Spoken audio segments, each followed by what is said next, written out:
Welcome, everybody, to The Purpose Effect, the space where we get honest, we get intentional, and we get aligned with the life God designed for us. I'm Alicia, your co-host on Mondays, and my friend David is your co-host on Wednesdays, and Friday we do The Purpose Effect together.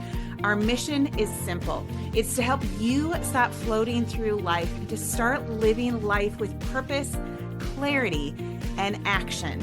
Let me tell you guys, you are in for a massive treat today. I have an amazing friend and mentor and coach, and the list could go on and on with this guy that has graciously joined me on this podcast. His name is Rob Sperry, and let me tell you, I have all of the things that he's done, and it blew me away as I'm reading this list of all of the things that he has accomplished. He has had millions and millions of dollars in sales, you guys. He has helped launch companies. He has had pivotal roles in one of the largest mergers in network marketing history, uniting two top countries. He has written tons of books. I think it's 19. He has been he's spoken in 23 different countries. He has a podcast that has reached listeners in 196 countries. But here's what I love is not, he has all this stuff, but what he's really found his passion in is coming and helping people to be the best that they can be, especially in network marketing. But not only that, of just learning how to be purpose-driven in life. And so that is what excites me the most is when I think of Rob Sperry and what he's accomplished, how he's impacted my life and so many others. So I don't think I can actually have a really good introduction because he's just a rock star. So with that being said, Rob, thank you. Thank you for being here on my show. Thank you for taking the time out of your busy day. I know I've seen posts on your Facebook page. You have been already pouring into so many people. And so the fact that you took the time here today is just powerful. With that being said, can you just start with maybe just telling people a little bit more about yourself? Yeah, for sure. Well, it's an honor being on. Anytime someone trusts you, respects you, is excited to have you on, I never take that lightly. So thanks so much, and fun to watch your journey and all your progress, and you just smash and have success. And so glad you got a podcast too. So it's fun. It's fun seeing that. But a little bit about me. Short version, like everybody, right? We all got our own unique story of different highs and lows and different backgrounds. I was a tennis guy, tennis background. Played collegiate tennis, very serious tennis. A lot of fun. That was like my identity. It's like for a while there, I thought that's just who I was. But it taught me a lot of things. Taught me to ride the highs and the lows. Taught me some grit. Even no matter how good you are, I was the number one tennis player in the state. You always play higher levels when you're good. And eventually what ends up happening is you lose about half your tennis matches when you keep moving up levels. And so it really did teach me about those highs and lows and those setbacks.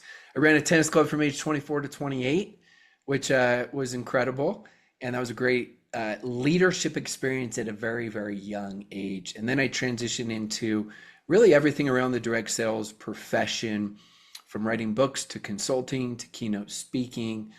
Had success at building in the field, and then transitioned into more of a consultant keynote speaking role. And so now I have the opportunity to work with the highest of high level leaders in the entire profession. So yes, I am coaching and teaching them. At the same time, I'm always learning because they're giving me what's working, what's not working, and all the latest and greatest insights. But yeah, it's kind of crazy when I hear 19 books, because took me almost 8 years to write my first book because I was so scared what other people would think, and it wasn't good enough, and I didn't know how to do it, and I got a 2.7 GPA in school and all of those things. So wild ride. That's the story behind the story that most people don't hear, but excited to be on with you, Alicia.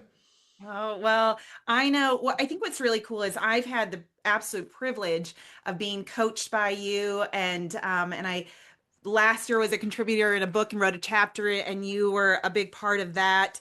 And I've gotten to see you now even speak at different conferences, and it's just the coolest thing to see, and having heard your story and the impact that your story is having on others, of just not giving up, of dreaming big. And I think that's one thing that has really stood out to me is like, how can we live a life of intention, live a life of purpose, and dream big? And really a lot of it's focused on mindset. So, okay, so here's my first big question for you.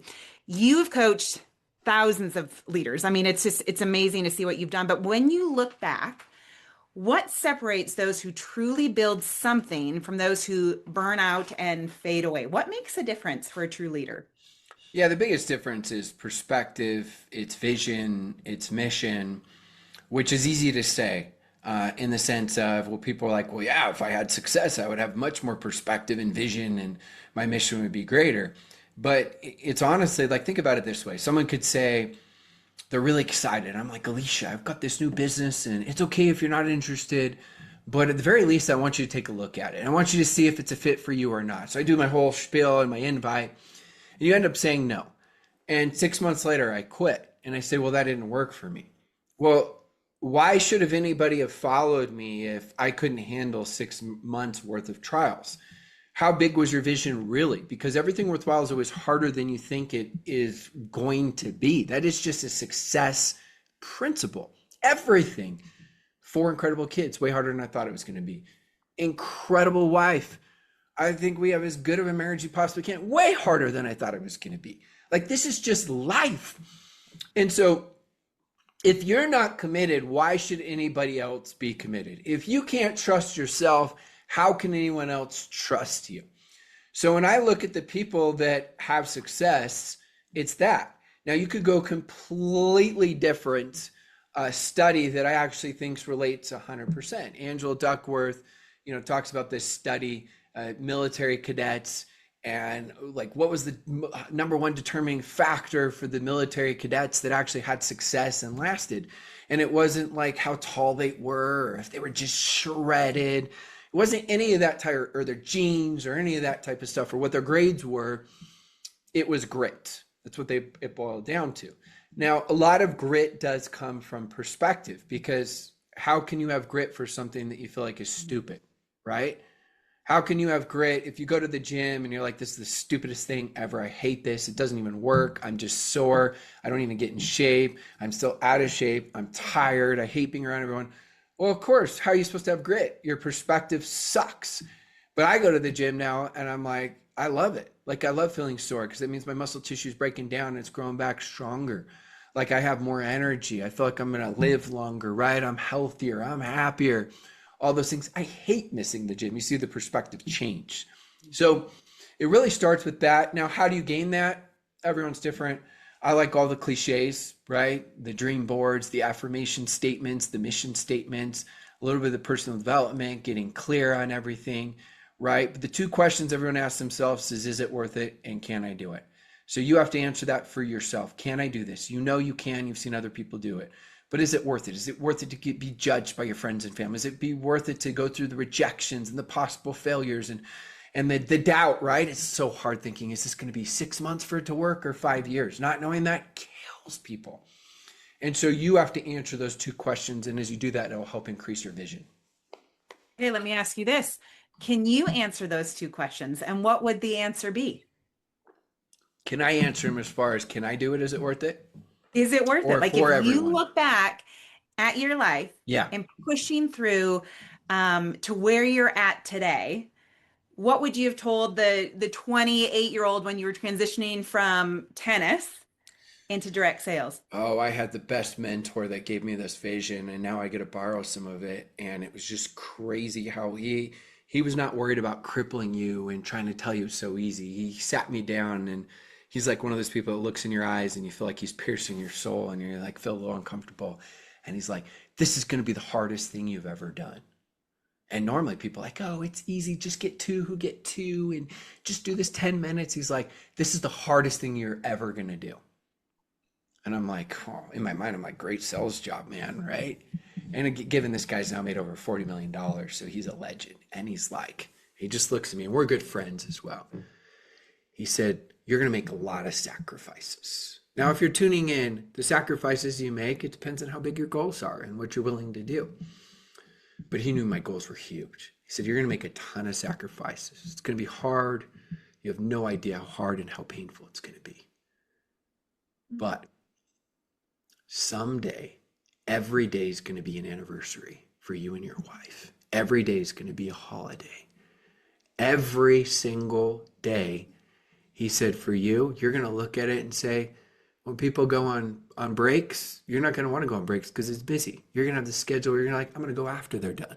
Movies, he's like, I go in the middle of the day when no one's there. He's like, my top hobby is whatever my kids are doing. He's like, because I'm there at everything. Anniversary, we can go on trips and do what we want when we want. He's like, so every day is a birthday. Every day is a holiday. Every day is an anniversary. And that cast that vision to me that it was worth it. Now, can you do it? The vision I'd cast to all of you is speaking in 23 different countries, is every single walk of life, every single country I go to, every culture, background of people that are poor or extremely educational, they think they have too much credibility. It's always the same. There's success in all different countries and companies. So everyone can do it, even though that sounds cliche. I've just seen too many people. Now, how fast you're going to do it, how big, lots of variables. I get that. But everyone can do it. And guess what also is kind of hilarious? Every country I go to speak, and they're like, Rob, we need to tell you a little bit about our country. And I'm like, let me guess. Everyone here hates direct sales and it's really hard and they really are just strong against it. Like, how did you know? I'm like, you're not different than anywhere. Everyone has that, like, everyone says that. And yet it's a $200 billion profession, which is bigger than the NFL, NBA, NHL all combined. I said, so I think we're good, right? And they're like, oh, okay. So just a little more perspective. Yeah, here's what I love though, when I look at direct sales and network marketing, and it has changed every single area of my life. Like there's not one single area that it has not impacted between, I have really had to work on my mindset. And when somebody maybe sends a little snarky message back, like I have to do some soul searching and go, okay, well, how do I want to respond? Why does that bother me? Why does that rub me the wrong way? Or gosh, am I really just going to give up because one person feels this way or says something snarky? And so working on the mindset, working on really having that consistency, like that's such a huge key too. Like you have to be consistent, even though I don't always want to.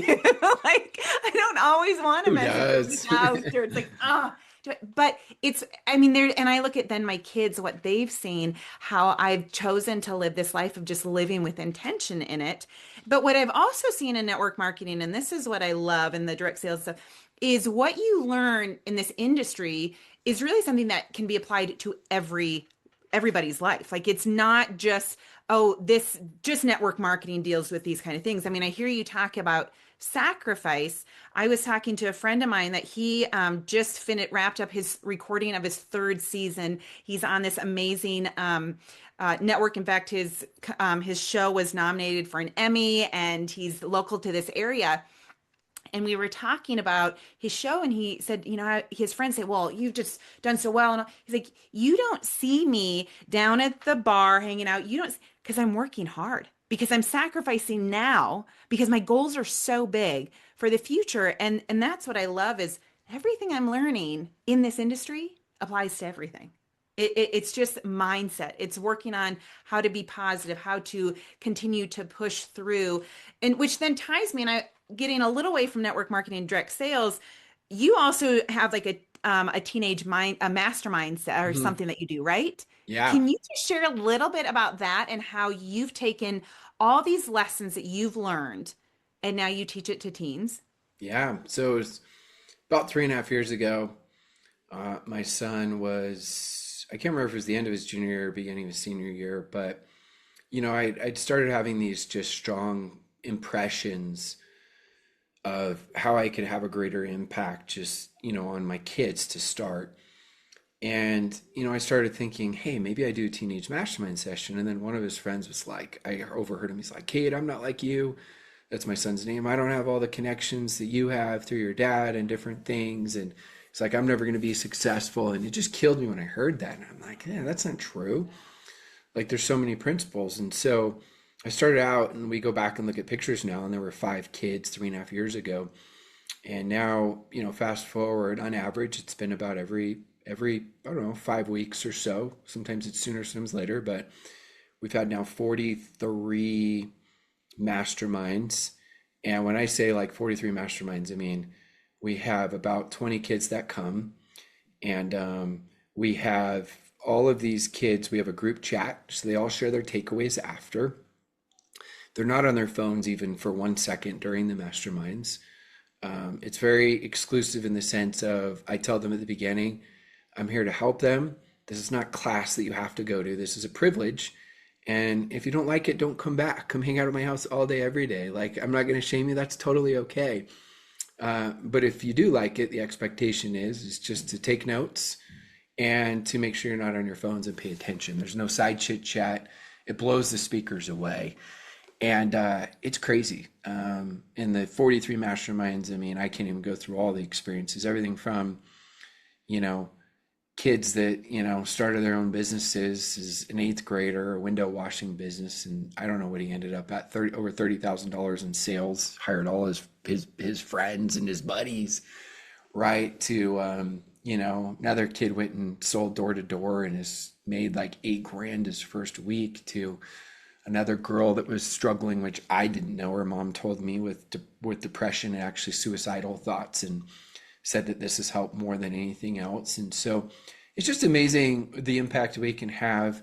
So I don't charge money. I don't do, like, people ask me all over the country if kids can fly in. It's just my kids and their friends, and they come. And so we went through, my son and my daughter started coming right away, and she didn't want to miss out. And she's now off to Hawaiian college. And so she went to the first like 40 and didn't miss any till the last 3. So she was so bummed, right, that she had to. And now my other daughter, she's in 9th grade. And so now we have the next generation. She has a bunch of her friends that are coming too. So yeah, it's been super, super fulfilling and phenomenal to see the next generation.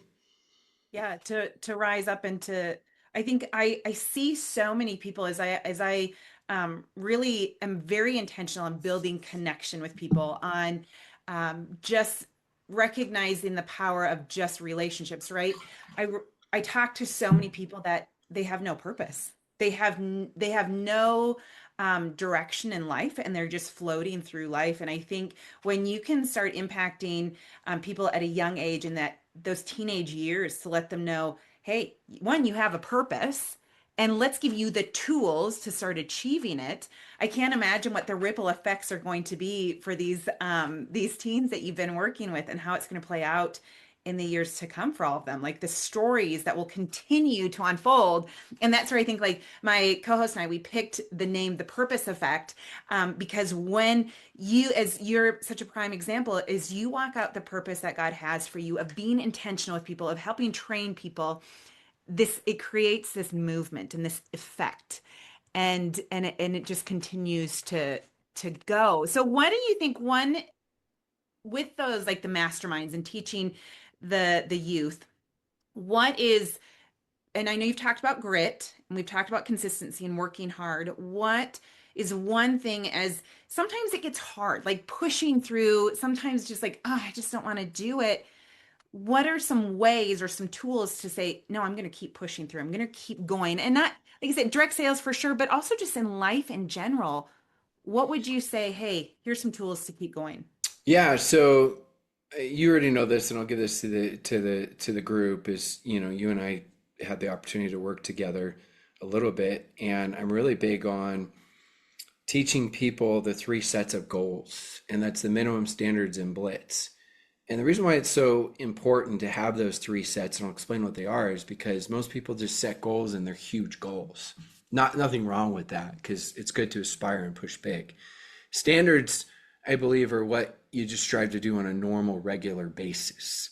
And some people do that. Very few, if any, I've ever seen create the 3 sets. And the minimum is what you're willing to do on your worst day, when you're most just unmotivated, or worst week if it's a weekly goal. And the reason why the minimums are so important is because this keeps the continuation of habits. And as you keep that continuation of habits, it changes your very identity. We're never going to out achieve our level of identity.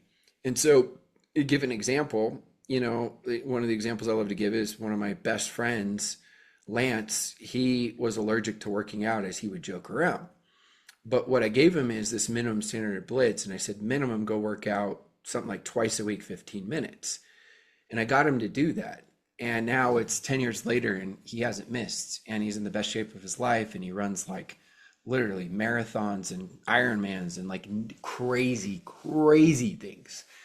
But he has those minimums if he's unmotivated or anything. And now he's just so far past that of course, he's going to do it. For me, I haven't missed an entire week of working out in 18 years. My minimum is just do something, even if it's push-ups. My minimum for personal development is, even if it's 30 seconds, just listen. My standard is an hour every day, right? My standard for working out is 5 days a week for an hour. So I think it's super important that understanding it's human nature. No one's ever going to be always motivated and always like great, because that's why we have all the different emotions and we're humans. Yes, some are more motivated than others, but we all have down days and bad days and unmotivated times. And so that's where you've got to have at least your minimums to keep you going. So yes, it starts with the vision and the perspective. That'll help you. But then when you have those foggy days, you pull from that vision and perspective, but then you also got to have a framework of actions and activities that just make sense, because you're not going to go do whatever it is, right? If you're like, I'm getting in crazy shape, whatever, and it's like the worst day ever, and you're used to working out an hour, right? Like it's probably not going to happen, right? Unless it's an identity you've formed for a long time. If it's something new, very unlikely. So what can you do today? Let's go to the gym. Go do 10 minutes at least then. At least you did your minimum and stayed with it as you go. So that's the best level of advice I've seen. That's not just something that's theory. It works. It works for me. It works for everyone I've worked with that actually follows it. And now I get to hear all these crazy streaks of people messaging me of things they did. Like I spoke at James Lawrence, Iron Cowboy. He set that record for doing like 100 Ironmans in 100 days. I don't even know how you do one. We did 100 in 100 days. So he had me go speak at his event. He's a close friend of mine. And the cameraman comes up to me right before. He's like, I heard your speech. I'm like, oh, where? He's like, this small office, whatever. It was one of my friends, and I spoke it for his company.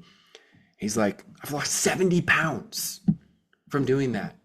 And I started 8 months ago. I was like, what? Like stories like that, you just don't know. And like, it was just totally random. So it works really well.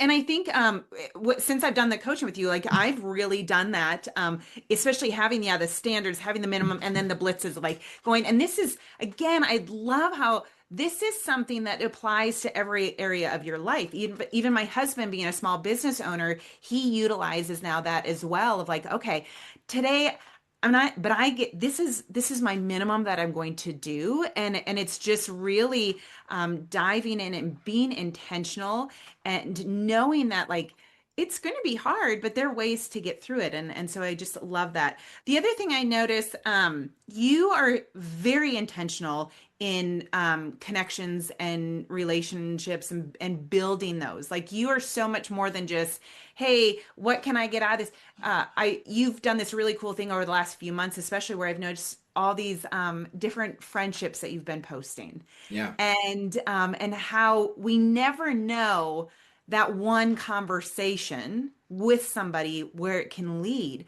but it's just seizing every opportunity. And what made you decide to start making those posts? Like, hey, Yeah. I want people to understand the value of this, because I too, this year, I've really decided I'm going to be extremely intentional in just building relationships. And just for no other reason other than God created us to be relational people. Like that's what we're here for, right?